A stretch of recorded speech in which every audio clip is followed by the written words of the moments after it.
The Titanic, known for its enormous size and claimed to be unsinkable, sank tragically in the icy North Atlantic. But among the various precious cargo on the ill-fated ship was an 1812 Renault Type CB Coupe de Ville. Because what's a disaster without a touch of class, right? Join us as we explore the mysterious connections between this automobile and the Titanic. Was this luxurious automobile a sign of luxury destined for the sea, or did it miraculously escape the watery grave? When talking about the RMS Titanic, everyone would know that it was the ultimate symbol of over-the-top magnificence and luxury. Picture this: lavishly decorated staterooms and suites, boasting fine linens, exquisite furniture, and all the fancy amenities you can imagine. Electric lighting and heating, because we can't have those poor rich folks suffer in darkness or shivering in the cold, can we? Hungry? Don't worry. The Titanic had your back with its opulent dining saloons. First-class passengers dine like royalty in the a la carte restaurant, inspired by the Ritz Hotel in London. They could feast their eyes on ornate wood paneling, plush upholstery, and crystal chandeliers while devouring their gourmet meals. Ah, the promenade deck, where first-class passengers could soak in the beautiful ocean views in style. With comfortable deck chairs and a vibe that screamed, "Look at me, I'm fancy." This spacious deck was a must-visit for anyone wanting to show off their wealth while pretending to enjoy the sea breeze. The world's first unsinkable marvel went off on her maiden voyage with visions of luxury and elegance, but destiny had other ideas. As the mighty ship met its icy nemesis, tales of heroism and tragedy unfolded, and among the wreckage lay hidden treasures waiting to be discovered. The 1912 Renault Type CB Coupe de Ville. Owned by the esteemed William Carter of Bryn Mawr, Pennsylvania, this magnificent automobile was the creme de la creme of its time. Imagine cruising around town at a mind-blowing 35 miles per hour with a 2.6-liter L-head inline 4-cylinder engine.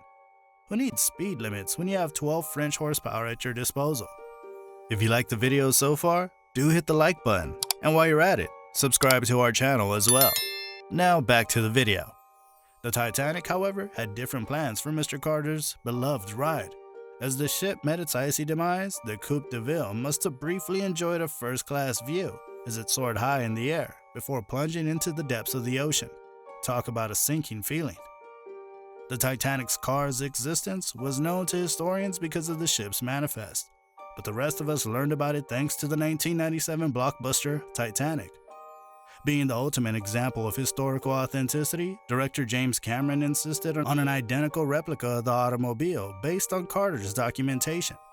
Because, you know, a love story set on a sinking ship wouldn't be complete without a shiny automobile. Now, hold on to your life jackets, because here's where the truth deviates from the movie magic. Contrary to the on-screen depiction of Rose and Jack inside the car, the real Renault was snugly packed away in an enormous crate.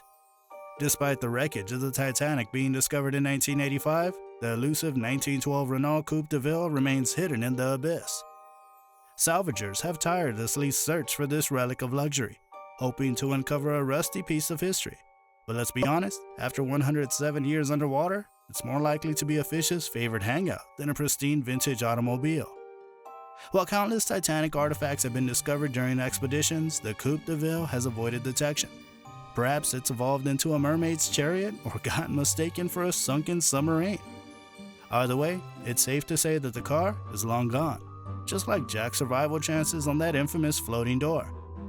As for William Carter, he luckily survived the maritime catastrophe along with his family, but his beloved car sank alongside the rest of the cargo. Seeking recompense for his misfortune, Carter filed a claim against the White Star Line, valuing his Renault at a whopping $5,000.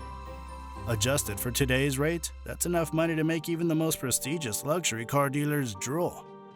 Unfortunately, the splendor of the 1912 Renault Type CB Coupe de Ville has been banished forever to the frozen depths, where it now stands as a symbol of the extravagant foolishness of human desires. Remember folks, if you ever find yourself on a sinking ship, make sure your priorities are straight. First, save the lives, and then maybe, just maybe, save the car.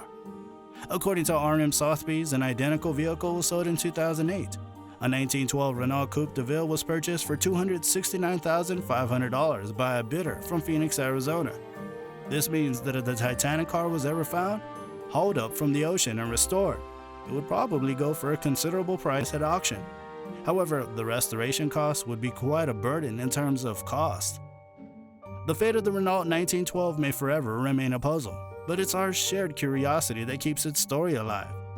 What if the Renault 1912 still rests undiscovered within the Titanic's wreckage, waiting to be unearthed? What untold stories and revelations lie hidden in the depths of the ocean, forever tied to this iconic car?